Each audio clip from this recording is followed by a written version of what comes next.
గౌరవ ముఖ్యమంత్రి గారు ఆదేశాల మేరకు మనకు 1వ తారీఖు సండే అయింది కాబట్టి హాలిడే కాబట్టి ముందు రోజే పెన్షన్ పంపిణీ చేయాలని చెప్పేసి ఆదేశాలు ఇవ్వడం జరిగింది.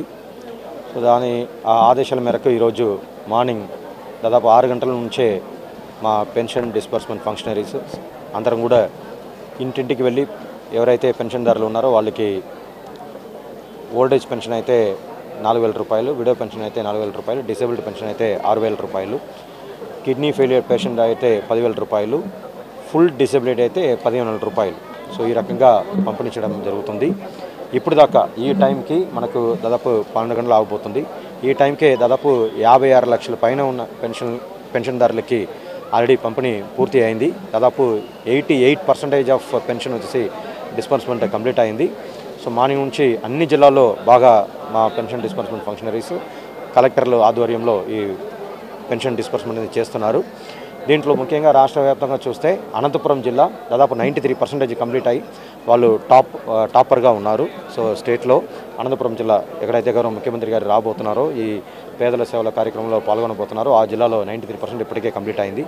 ఈ విలేజ్ అయితే 99.9% కూడా కంప్లీట్ అయింది. మళ్ళీ శ్రీకాకుళం జిల్లా, ఈస్ట్ గోదావరి జిల్లా, సో ఈ రకంగా అన్ని జిల్లాలు బాగానే చేస్తున్నాయి. మార్నింగ్ మనకు రెగ్యులర్గా ఈ ఏఎస్ఆర్ జిల్లా, మన్యం జిల్లా అని కూడా ఏజెన్సీ ప్రాంతం కాబట్టి అక్కడ కొంచెం నెట్వర్క్ ప్రాబ్లం కూడా ఉంటుంది కాబట్టి వాళ్ళు స్లోగానే చేస్తూ ఉంటారు ప్రతి నెల. అక్కడ ఆఫ్లైన్లో కూడా కొన్ని జరుగుతూ ఉంటాయి. సో వాళ్ళు కూడా ఈ 12 గంటల తర్వాతే పికప్ అయ్యి మొత్తం కూడా కంప్లీట్ చేసే అవకాశం ఉంటుంది. ఖచ్చితంగా ఈరోజు 99% ప్రతి ఒక్క నెల వచ్చేసి 99.3% మేము డిస్బర్స్మెంట్ చేస్తూ ఉంటున్నాము. సో ఈసారి కూడా అది ఇంకా చాలా తక్కువ సమయంలోనే ఆ లక్ష్యాన్ని కూడా చేరుకునే అవకాశం ఉంటుంది. ఈ నెల చాలా ముఖ్యంగా గౌరవ ముఖ్యమంత్రి గారు లాస్ట్ మంత్ శ్రీకాకుళంలో ఆదేశాలు ఇచ్చారు. ఎవరైతే ఈ మంత్ పెన్షన్ తీసుకోలేరో అలాంటి వాళ్ళకి అరియర్తో పాటు కలిపి 2 నెలలకు సంబంధించిన పెన్షన్ కూడా ఇవ్వాలి.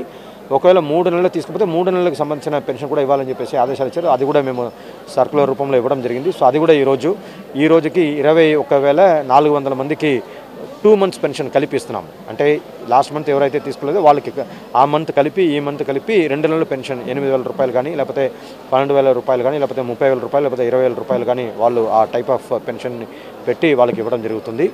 దీంతోపాటు ఫస్ట్ టైం వచ్చేసి ఇప్పుడు దాకా అది మనము ఇవ్వట్లేదు. ఒక్క నెల వాళ్ళు తీసుకోకపోతే ఖచ్చితంగా ఆ నెల పెన్షన్ వాళ్ళు పోగొట్టుకోవాల్సిందే. సో నెక్స్ట్ నెల వచ్చి వాళ్ళకి రాదు. ఆ రకంగా 3 నెలలు వాళ్ళు కంటిన్యూస్గా తీసుకోకపోతే వాళ్ళ పెన్షన్ కూడా మొత్తం కూడా పోతుంది. సో అలాంటిది ఉన్నది. అది ఖచ్చితంగా చాలామందికి బాధ కలుగుతుంది, వాళ్ళు నష్టమైపోతారని చెప్పేసి గౌరవ ముఖ్యమంత్రి గారు లాస్ట్ క్యాబినెట్ మీటింగ్లో మాకు ఇన్స్ట్రక్షన్ ఇవ్వడం జరిగింది. సో ఆ ఇన్స్ట్రక్షన్ మేరకు ఇమ్మీడియట్గా సర్కులర్ ఇచ్చేసి దాన్ని అమలు చేస్తున్నాము. సో ఈ నెలనే మనకు 21,400 మందికి ఈ 2 నెలల పెన్షన్ కూడా కల్పిస్తున్నాము. సో వాళ్ళకి ప్రత్యేకంగా మెసేజ్ కూడా పంపించాము. ఎందుకంటే మా వాళ్ళు సరిగా చెప్పకపోవడం వల్ల, వాళ్ళకి ఆ విషయం తెలియకపోవడం వల్ల కూడా వాళ్ళు దాన్ని తీసుకోవడానికి కూడా అవకాశం ఉండకపోతుంది. దానివల్ల ఆ విషయం తెలియాలి, వాళ్ళకి అవకాశం కల్పించాలనే ఒక ఉద్దేశంతో ఆ 21,400 మందికి ప్రత్యేకంగా SMS రూపంలో పంపించి మీకు ఈ మంత్ కలిపి మీకు ఇస్తున్నాము. అది కూడా మీరు అడిగి తెలిసి తీసుకోండి అని చెప్పేసి కూడా చెప్పడం జరిగింది. సో దీన్ని మొత్తం కూడా రాష్ట్ర వ్యాప్తంగా చేస్తున్నాము. ఖచ్చితంగా 99% ఈ రోజు లోపల కంప్లీట్ చేసేస్తాం. రాష్ట్ర వ్యాప్తంగా గతంలో కాకుండా ఈ ముఖ్యమంత్రి రాష్ట్ర గౌరవ మంత్రివర్యులు, తర్వాత ప్రజాప్రతినిధులు అందరం కూడా, కలెక్టర్లు, అధికారులు అందరం కూడా కలిసి చేస్తున్నారు. సో మార్నింగ్ నుంచే నేను 6 గంటల నుంచి చూస్తూ ఉన్నాను. అన్ని చోట్ల మంత్రులు కానీ, ఎమ్మెల్యేలు కానీ, ఎంపీలు కానీ, ఎమ్మెల్సీలు కానీ అందరం కూడా దీంట్లో పాల్గొంటున్నారు. కలెక్టర్లు అందరూ కూడా పాల్గొంటున్నారు. సో ప్రజల దగ్గర ప్రత్యేకంగా వాళ్ళే పర్సనల్గా వెళ్ళి ఈ పంపిణీ కార్యక్రమంలో చేస్తున్నారు. సో వాళ్ళందరూ కూడా నేను ధన్యవాదాలు తెలియజేస్తున్నాను. అది కూడా చాలా ముఖ్యమైనది. లాస్ట్ కలెక్టర్స్ కాన్ఫరెన్స్లో కలెక్టర్స్ రైజ్ చేస్తే ఇమీడియట్గా సీఎం గారు ఆదేశాలు ఇచ్చారు. సో ఈ నెల నుంచి వితంతు పెన్షన్ అనేది ఒకవేళ ఎవరైనా భర్త చనిపోతే ఇమ్మీడియట్గా ఆటోమేటిక్గా వాళ్ళకి నెక్స్ట్ మంతే పెన్షన్ ఇచ్చే విధంగా, మళ్ళీ 6 నెలలు సంవత్సరాలు వెయిట్ చేయాల్సిన అవసరం లేదు. సో దాన్ని అప్పటికప్పుడే సిస్టంలోనే దాంట్లో రికగ్నైజ్ చేసుకొని వాళ్ళు కూడా ఇమీడియట్గా వాళ్ళు అప్లికేషన్ పెట్టుకొని దాన్ని శాంక్షన్ చేసే విధానం తీసుకుని రావడం జరిగింది. సో ఈ నెల నుంచి వితంతులకి ఎవ్రీ మంత్ వాళ్ళకి ఎలా మనకు హెల్త్ పెన్షన్ వచ్చేసి ఎవ్రీ మంత్ వాళ్ళు చెకప్ చేసుకున్న తర్వాత సర్టిఫికేట్ తీసుకున్న వెంటనే మనం ఇస్తున్నాము. అదే రకంగా అది కూడా ఇవ్వడం జరుగుతుంది.